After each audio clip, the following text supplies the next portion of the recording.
Përshëndetje të dashur mësues, sot do të flasim për temën si të zgjidhim konfliktet nëpër shkolla. Është shumë temë e rëndësishme dhe temë praktike. Konfliktet janë pjesë e natyrshme e jetës shkollore.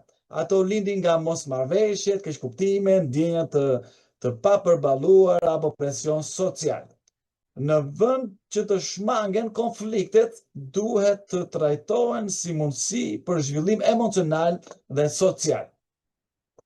Sot ne kemi për synim që të ofrojmë mjete praktike për zgjidhjen e tyre në mënyrë konstruktive. Fëmijët janë konfliktual sepse po mësojnë si të përballen me ndjenjat e tyre, kufit dhe marrëdhëniet sociale. Konfliktet janë pjesë normale e zhvillimit të tyre emocional dhe social, por kur nuk menaxhohen mirë, mund të shndrohen në sjellje problematike. Këtu ne do flasim për arsyet kryesore sepse fëmijët janë konfliktual. Së para është për arsye zhvillimi emocional i papjekur. Për shembull, fëmijët nuk kanë ende aftësi të plota për të shprehur ndjenjat si zhgënjimi, xhelozia apo mërzitja në mënyrë të qetë. Ata shpesh reagojnë me impulsivitet sepse nuk dinë si të menaxhojnë emocionet e forta.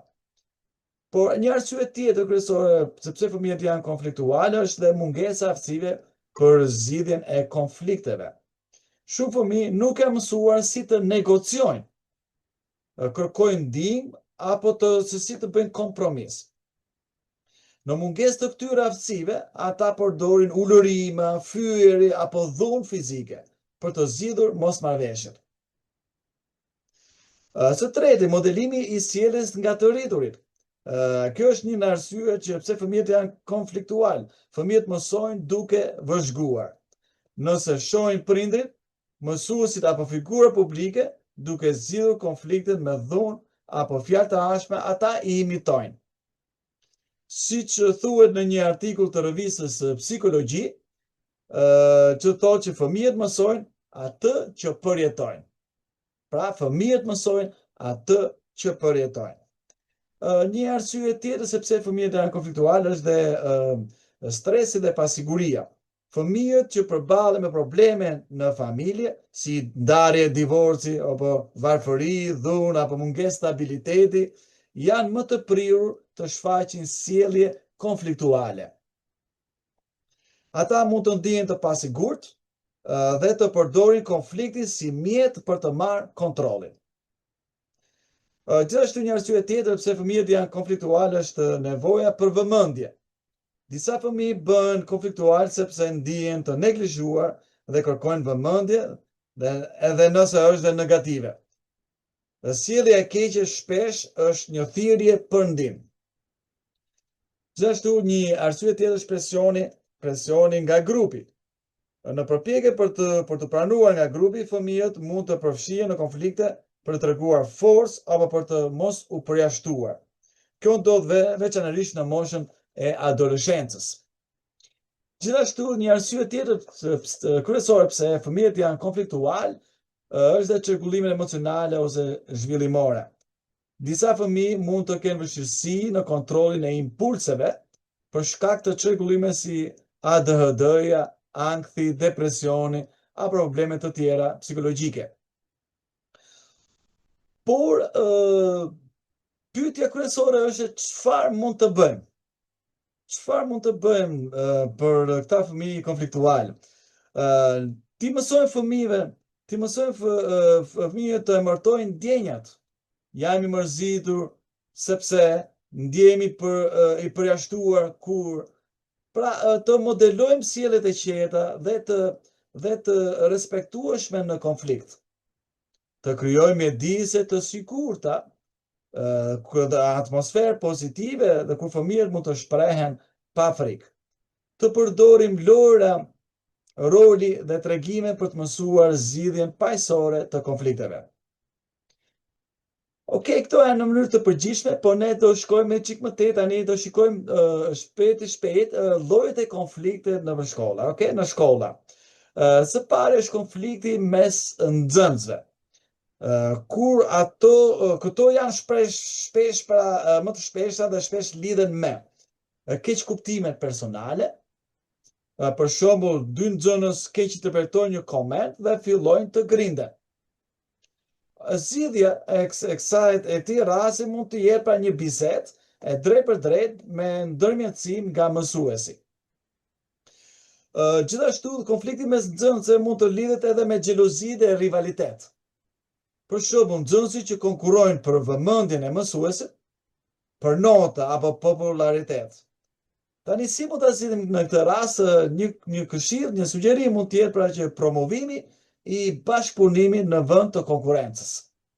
Dhe kjo është shumë e rëndësishme. Gjithashtu, konflikti me nxënësve mund të jetë edhe për shkak të përjashtimit social. Për shembull, një nxënës nuk pranon në grupin e lojës apo projektit. Si zgjidhet ky rast? Aktivitete që nxisin përfshirjen dhe ndjeshmërinë. Mund të bëjmë ç'është e mundur që çdo fëmijë në klasë të jetë i përfshirë. Gjithashtu, konflikti mes nxënësve është edhe për shkak të ngacmimeve dhe bullizmit që ne kemi folur herën e kaluar para 2 javësh, më me detaje. Po për shembull, kur një nxënës fyen dhe përsërit fyrjet për hapthashe theme apo dhunë fizike, si mund të zgjidhim? Ndërhyrja menjëhershme, raportim dhe mbështetje psikologjike. Por gjithashtu ky është konflikti në mes nxënësve, por ndodh shpesh që ka konflikt edhe në mes nxënësve dhe mësuesve.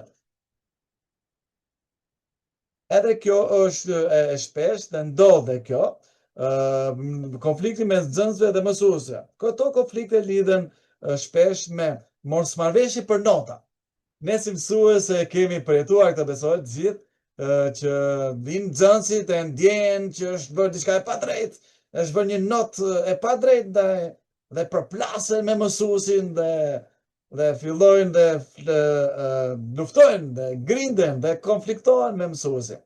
Zgjidhja e kësaj gjëje është që duhet të sqarojmë kriteret e vlerësimit dhe dialog të hapur të qetë në paqësore. Po gjithashtu një konflikti mes nxënësve dhe mësuesit mund të jetë edhe për shkak të mungesës së respektit. Për shembull, nxënësit ndërpret mësuesin, mësuesi reagon me tone të ashpër dhe fillon konflikti. Përzgjidhja, përshtatja e metodave sipas zgjidhja duhet të jetë për vendosje e kufive të qartë dhe komunikim i ndjeshëm. Pra, ne duhet vendosim kufi të qartë, nuk diskutohet, por duhet ta bëjmë me komunikim të ndjeshëm dhe paqësor të qetë. Po gjithashtu nxënësit konfliktohen dhe mësuesit edhe për shkak të stilit të ndryshëm të mësimdhënies. Ndoshta nxënësi ka mësuar me stil tjetër dhe mësuesi ka stil tjetër. Për shembull, mund të ndodhi një rast që nxënësi nuk përshtaten me metodën e mësuesit dhe ndihen të frustruar, ndihen keq dhe lind një konflikt, një mosmarrveshje. Zgjidhja në këtë rast mund të ishte përshtatja e metodave sipas nevojave të klasës dhe marrja e feedbackut.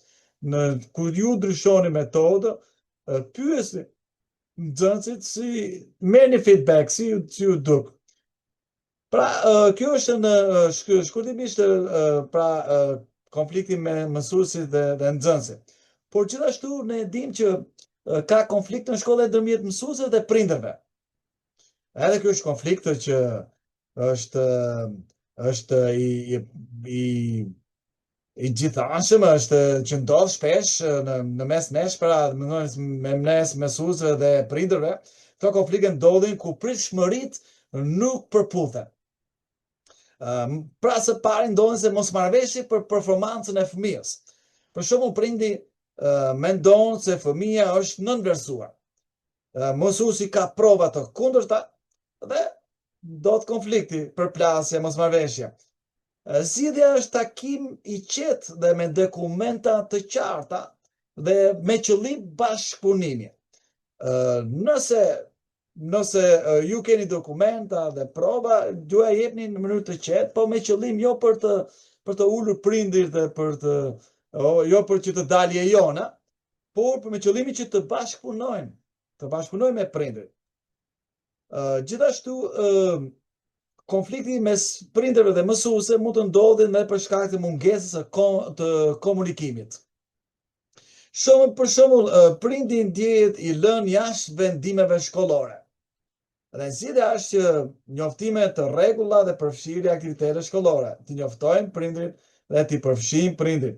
Të paktën të marrin ftesë, jo gjithë prindrit do vinë dhe do jenë përfshirë me fëmijën e tyre, ne e dim këtë gjë, por të marrin ftesa, bashkëpunimi dhe përfshirje që prindrit mos kenë, si themi ne, mos kenë gojë të flasin, të ankohen. Në këtë gjë. Por gjithashtu një arsye tjetër që ndodh konflikti mes prindërve dhe mësuesve mund të jetë qasja të ndryshme ndaj disiplinës. Për shembull, prindi kundërshton ndëshkimin e fëmijës për sjellje të papërshtatshme. Dhe zgjidhja është që sqarimi i politikave të shkollës dhe gjetje e një zgjidhje të përbashkët. Pra ne duhet të sqarojmë prindrit për politikat e shkollës, për disiplinën e shkollës, për gjithçka dhe të gjejmë një rrugë të përbashkët me prindrit. Ka dhe të tjera, por këto janë në vijë të përgjithshme konflikti mes prindërve dhe mësuesve, por gjithashtu ne si mësues mund të kemi konflikte mes stafit, pra brenda stafit shkollor. Këto konflikte ndikojnë në funksionimin e shkollës dhe në mësimdhënien tonë, sepse ne humbasim paqen nëse kemi konflikt me një koleg tonë aty. Dhe këto ndodhin shpesh për shkak të ndarjes së përgjegjësive. Për shembull, dy mësues ndihen të mbikarkuar dhe nuk bien dakord për detyrën. Zgjidhja është rishikimi i detyrave dhe ndarja e drejtë e punës. Gjithashtu është një mospërputhje me stilin e punës. Për shembull, një mësues preferon metoda tradicionale, një tjetër moderne. Zgjidhja duhet një dialog profesional dhe shkëmbim përvojash dhe të gjejmë një rrugë të mesme që të mos të konfliktuohemi. Pra kjo është shumë e rëndësishme. Gjithashtu, konflikte mes mësuesve mund të ndodhin edhe për arsye konflikte personale. Që mund të jenë edhe jashtë shkolle, jashtë profesionet madje. Pra për shembull tensioni mbartur nga jashtë shkolle që ndikon në bashkëpunim. Mund të jetë që për shembull ne jemi mësues në fshat ose kemi mësuesi në fshatit, ai e dim historinë, ajo vjen ai familje të tillë, familje të tillë dhe fillon paragjykimi dhe fillon konflikti, dhe shikon gjë me lup dhe fillon konflikti mes mësuesve. Prandaj, në mos konflikti i rënd mund të jetë tension mes mësuesve. Por zgjidhja është që duhet të jetë një ndërmjetësim nga drejtuesit e shkollës dhe fokus me qëllim të përbashkët. Duhet të kemi qëllim të përbashkët dhe duhet të kemi fokus për të. Pra duhet të zgjidhim konfliktet edhe në mes stafit. Por gjithashtu shpesh ndodhet që mësuesit kanë konfliktet edhe institucionale. Këto konflikte institucionale lidhen me politikat arsimore. Për shembull, mësuesit nuk pajtohen me ndryshimet në kurrikul. Zgjidhja është konsultime dhe trajtime për zbatimin e politikave. Dhe duhet të ngrejmë zërin dhe të flasim dhe të diskutojmë në mënyrë paqësore, të qetë, të kuptohet. Gjithashtu, konflikte institucionale mund të ndodhin edhe për burimet e kufizuara. Për shembull, mungesë mjetesh mësimore që shkakton tension mes stafit. Zgjidhja është të bëjmë prioritet dhe kërkim për shtetet nga komuniteti. Gjithashtu, ndodhin që edhe këto konfliktet janë institucionale, por ne duhet ta ngrejmë zërin për të mirën e fëmijëve në mënyrë të qetë dhe paqësore. Por tani duhet të shikojmë diçka strategji të praktike për zgjidhjen e konflikteve. Edukimi për menaxhimin e emocioneve. Mësimi i teknikave si dëgjimi aktiv, kontrolli i zemërimit, shpreja e ndjenjeve pa agresivitet, përdorimi i lojrave roli për të praktikuar reagime të shëndetshme. Gjithashtu duhet kemi komunikim të ndershëm dhe të hapur. Inkurajimi nxënësve të flasin për ndjenjat e tyre pa frikë. Përdorimi i gjuhës pra unë ndjej në vend të ti e fajtor.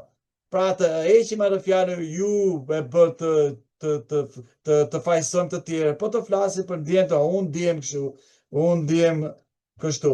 Okej, gjithashtu dhe të kemi ndërmjetësimi i konflikteve. Trajnimi i nxënësve si ndërmjetësues të barabartë për të ndihmuar shokët të zgjidhin mosmarrëveshjet.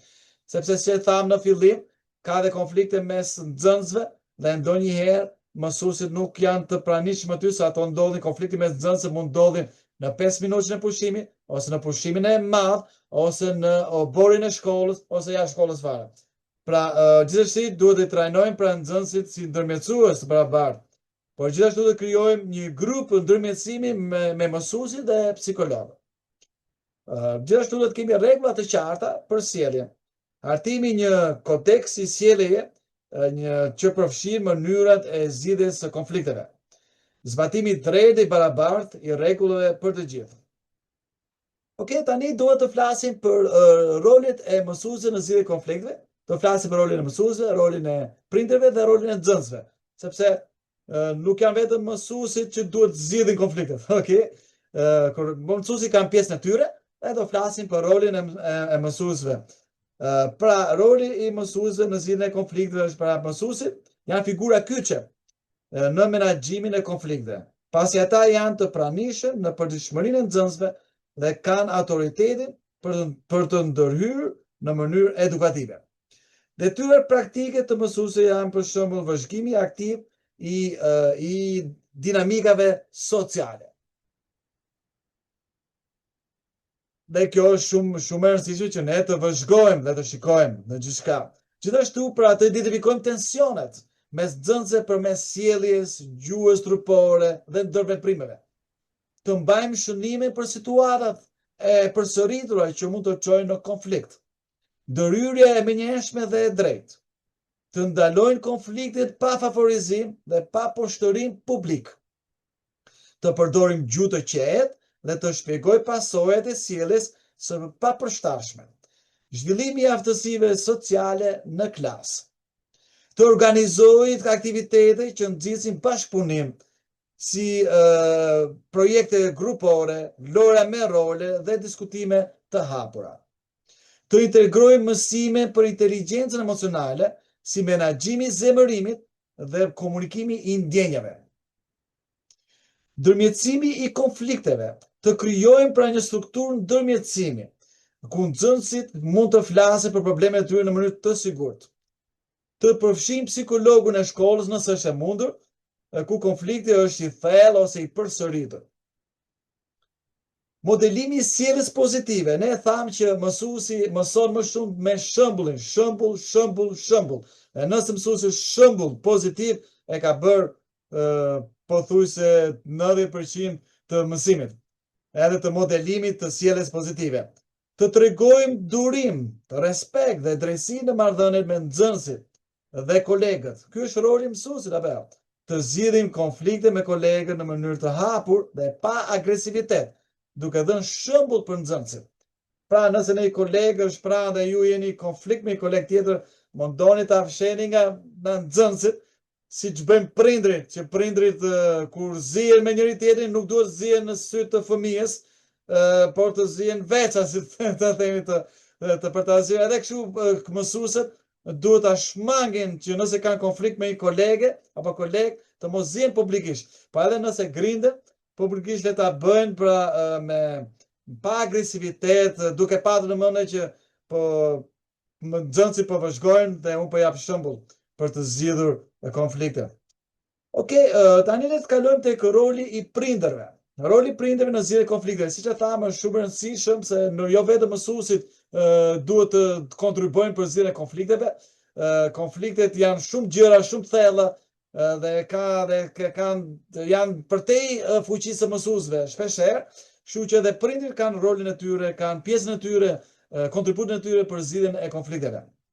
Prindrit luajnë një rol të rëndësishëm në formimin e sjelljeve, sjelljes së fëmijës dhe në mbështetjen e tyre për të përballuar konfliktet në mënyrë të shëndetshme.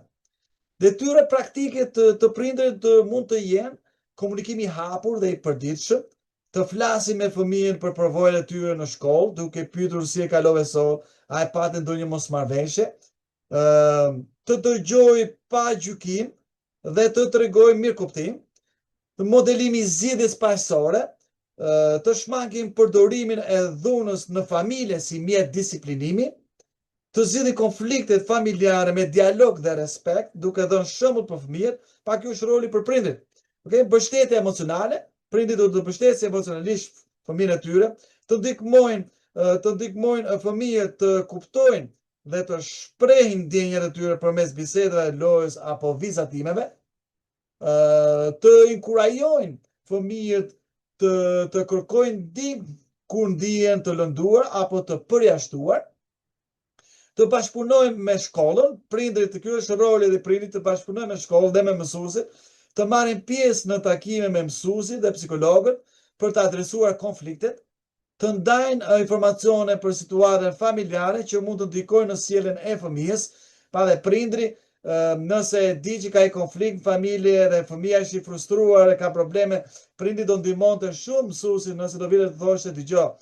Për shembull, një prindër nëse prindrit po kalojnë proces divorci, një gjë të mirë do bëhet ta informojmë mësuesin, që mësuesi ta di se çfarë po ndodhe me fëmijën, që të bashku të bashkëpunojnë prindër dhe mësues që fëmija ta kaloj sa më lehtë këtë proces, nëse është në këtë situatë, për shembull.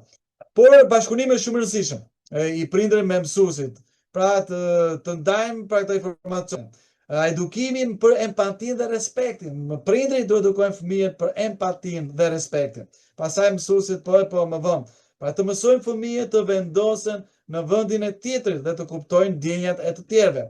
Të nxisin sjellje të ndihmës dhe bashkëpunimit në vend të konkurrencës dhe përjashtimit. Me kjo është shumë e rëndësishme si roli i prindërve.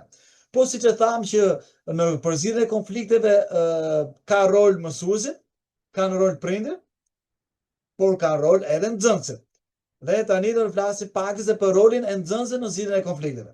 Nxënësit janë aktorët aktiv në krijimin e një mjedisi paqësor dhe të respektueshëm në shkollë. Ata duhet të mësojnë të marrin përgjegjësi për sjelljet e tyre dhe të ndihmojnë në zgjidhjen e konflikteve. Detyra praktike të nxënësve mund të jetë refuzimi i dhunës si zgjidhje, të mësojnë të përdorin fjalë për të shprehur ndjenjat dhe për të zgjidhur mosmarrëveshjet, të mos reagojnë me agresivitet, por të kërkojnë ndihmë kur ndihen të lënduar. Raportimi i konflikteve. Të raportojnë konflikte, të flasin me mësuesin, psikologun apo prindin ku përjetojnë ose dëshmojnë një konflikt. Të kuptojnë se raportimi është një akt guximi dhe ndihmë, jo spionim. Dhe kjo është shumë e rëndësishme që ne si prindër apo mësues dhe të shkollë duhet ja mësojmë, sepse shumë fëmijë ose pothuajse të gjithë nuk tregojnë sepse ndihen se janë spion. Por kjo është për mbështetje për shokët, të ndihmojmë shokët që ndihen ose shoqet që të ndihen të përjashtuar apo të lënduar, të krijojnë një atmosferë të përfshirëse ku të gjithë ndihen të pranuar, të zhvillojnë empatin, të është roli i nxënësve, të marrin pjesë në aktivitete që nxitsin ndjeshmërinë, si lojrat e rolit, diskutime dhe projekte grupore, të mësojnë të kuptojnë ndjenjat e të tjerë dhe të reagojnë me mirësi, të angazhohen në aktivitete pozitive, të marrin pjesë në klube, projekte, aktivitete që promovojnë paqen dhe bashkëpunimin. Të ndihmojnë në organizimin e ditëve tematike, për shembull si dita e paqes. Edhe kjo ditë e paqes ne mund ta bëjmë gjithmonë pra këtë një ditë të ndryshme siç bëmë atë ditën pra kundra bullizmit, po e bëjmë edhe ditën për paqen, sepse konflikti është në shkollë, ne hasim në mënyrë të përditshme. Okej, po gjithashtu ne në këtë ditën e paqes mund të bëjmë aktivitete frymëzuese për zgjidhjen e konflikteve.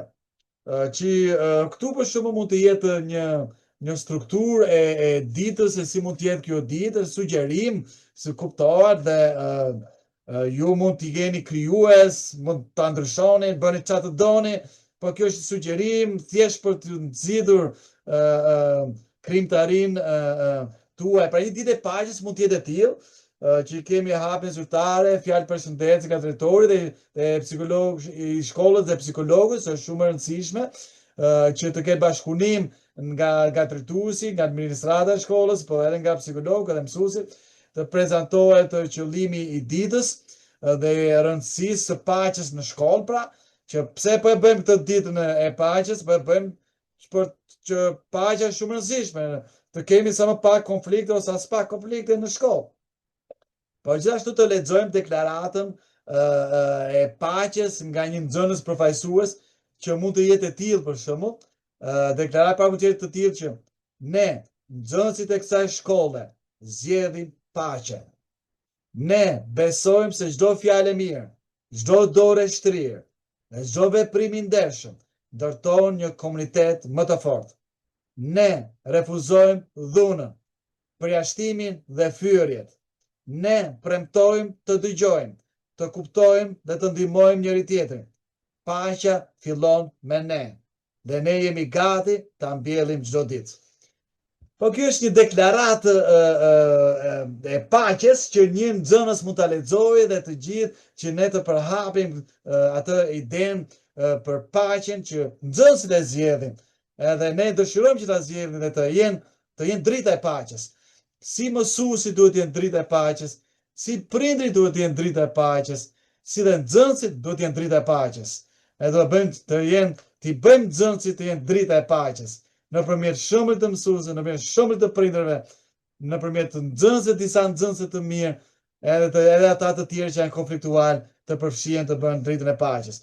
Pra në këtë ditë të paqes që mund të bëni në klasën tuaj apo në të gjithë shkollën, nuk e di, o për disa klasa nuk është fikse asgjë, mund të bëni shumë gjëra ndryshme. Për shembull një aktivitet artistik mund të jetë murali i paqes. Nxënësit krijojnë një mural kolektive me simbole të paqes, për shembull. Pëllumpa, zemra, duar bashkuar, fjalë pozitive. Ja këtu kemi disa në këtë foto, shikoni pra një mural të tillë. Çdo nxënës kontribon me një vizatim ose mesazh personal që përfaqëson paqen. Por mund të kenë materiale ndryshme, letra të mëdha, bora, ngjyra uji, ngjitse, lapsa, pra jeni krijues për një mural të tillë dhe përfshini sa më shumë nxënës. Sa më shumë nxënës për ta bërë mural të tillë për paqen, edhe nxënësit do të jenë mirë që po bëjnë diçka të bukur të rrallë. Dhe po e bën kaq të bukur edhe drejtoria, edhe gjithë ne mësuesit do krenohemi, këtë e ka bërë klasa 8 ose klasa 7 ose gjithë shkolla, kur e diun. Pra diçka është të tillë. Gjithashtu edhe grupin e dramës duhet bëjmë teatër edukativ me temën për shembull, sugjerim është që zgjidh me fjalë, jo me grushta. Pra një grup i dramës paraqit një skenë teatrale kur dy nxënës përballen me një konflikt edhe e zgjidhin përmes dialogut dhe mirëkuptimit, jo me dhumbra. Pas shfaqjes zhvillohet një diskutim i hapur me klasën ose me shkollën për ndjenjat e personazheve dhe zgjidhjet e mundshme.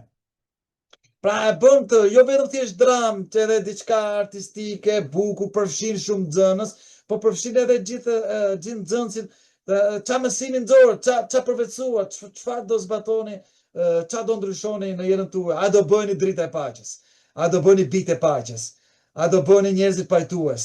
Dhe unë besoj që në shqiptari ne kemi shumë nevojë që të kemi shumë bitë paqes, sepse duhet të shmangim konfliktet mos jemi konfliktual. Kudo, si Maqedoninë e Veriut, në Kosovë, në Shqipëri, të kemi sa më shumë bitë e paqes, që mund të jenë mësuesit, nxënësit, prindërit, për ta përhapur dritën e paqes, është shumë e rëndësishme. Po gjithashtu një tjetër mund të bëjmë një workshop, kjo patjetër do bëhet nga psikologu i shkollës, si të zgjidhin konfliktet pa dhunë. të marrim në psikologun, e themi bën një seminar, workshop, një titullore si të duash. Por psikologu i shkollës u udhëheq një workshop pra interaktiv, ku nxënësit mësojnë teknika si dëgjimi aktiv, shpreja ndjenjeve me gjuhë të qetë, kërkimi i kompromisit, përdoren kartat me situata reale për të praktikuar reagime të shëndetshme. Për punime gjithashtu mund të jetë psikologu mund të bëjë shumë gjëra me diskutime, gjitha me video, me gjithçka mund të bëni. Por gjithashtu ne mund të në këtë ditën e paqes mund të përfshijmë dhe fëmijët me talentet e tyre, që me punimet me ese, me poezi, me video, me temën paqja në zemrën time. Paqja në zemrën time, nxënësit shkruajnë ese, poezi, apo tregime të shkurtra, apo video të shkurtra që i bëjmë me përvojën e tyre me paqe, misin dhe zgjidhjen e konflikteve. Punime më të mira gjithashtu këto patjetër në fund të ditës do të lexohen dhe ekspozohen në klasë dhe patjetër nëse keni mundësi të jetë drek misore, një atmosferë paqe, dreka misore me titullin Ulu me dikë të ri. Ulu me një person që ti nuk ke shumë muhabet, që nuk ke shumë mirësi, nuk ke shoqëri. Njiu me një person tjetër, edhe flisin për paqen dhe nxënësit mund të jenë së bashku dhe për paqen. Nxënësit kurajohen pra të ule me dikë që nuk e njohin mirë për të krijuar miqësi të reja. Mësuesit ndikmojnë në përzierjen e grupeve dhe nxisin bizeta pozitive për paqen paqësore pra. Gjithashtu mund të ketë ekspozit fotografik dhe posterash që paqja në veprim, me titullin Paqja në veprim. Nxënësit ekspozojnë fotografi dhe postera të krijuar gjatë javës me mesazhe kundër dhunës dhe për paqen. Dhe ne kemi edhe në natyra një pamje madhështore të bukur nga liçeni Hipokradesi i Orit, pamje shumë të bukura nga malet në Kosovë, pamje shumë të bukura nga Maqedonia e Veriut, të qeta që përcjellin paqen. Foto të bukura, postera të tjera mund të jenë shumë interesante dhe frymëzuese. Për të gjithashtu prindërit patjetër që mund të ftohen në këtë ditë paqe dhe vizitorë ftohen të shohin punimet e nxënësve fëmijëve të tyre, të lënë mesazhe mbështetëse, gjithashtu pse jo të përfshihet ndonjë prindër që është krijues e diçka nëse dëshiron që mund të bëjnë shumë gjëra dhe të jep mesazh pozitive mbështetës për fëmijët e tyre. Dhe në fund patjetër do ishte interesante ditën e paqes ta mbyllim duke dhënë certifikata. Është shumë e rëndësishme. Nxënësit që kontribuan me shumë në aktivitete marrin certifikata mirënjohjeje, lexohen mesazhe nga nxënësit për të përmbyllur ditën me fjalën kurajuese dhe pozitive. Pra kjo bën një ceremoni e dritës së paqes. Për shembull, më bëj ceremoni po të dezin qirin simbolik ose drita të vogla me celular që kemi thënë, për shembull me drita celularit për të përkujtuar viktimat e dhunës dhe për të premtuar se do jenë aleatët e paqes. Pra i dhënë gjithë nxënësit, ne jemi bitë e paqes, ne jemi aleatët e paqes, ne jemi drita e paqes. Pra kjo është shumë e rëndësishme që të frymëzojmë nxënësit për gjitha këto. Dhe këto janë gjithashtu në shkrimet e shenjta thuhet pra që po të jetë e mundur dhe ai sa varet prej jush jetoni në paqe me gjithë njerëzit. Dhe kjo është shumë e rëndësishme. Ne si mësues, ne si prindër, si nxënës, ne duhet ta inkurajojmë dhe të bëjmë ç'është e mundur. Ai sa varet ne, sepse e dim që edhe kur ne jemi me paqe, tjetri është në konflikt, edhe sado që të bëjmë ne gjithçka pajtim, ai ose ajo nuk është në paqe me vete dhe kështu mund të jetë në konflikt me gjithçka. Prandaj është shumë e rëndësishme edhe kjo. Dhe si përfundim është që në rezultatet e prishme që në ditë e paqes për aktivitete për paqen mund të jetë që ne e rrisim ndërgjegjësimin për zgjedhjet paqësore të konflikteve.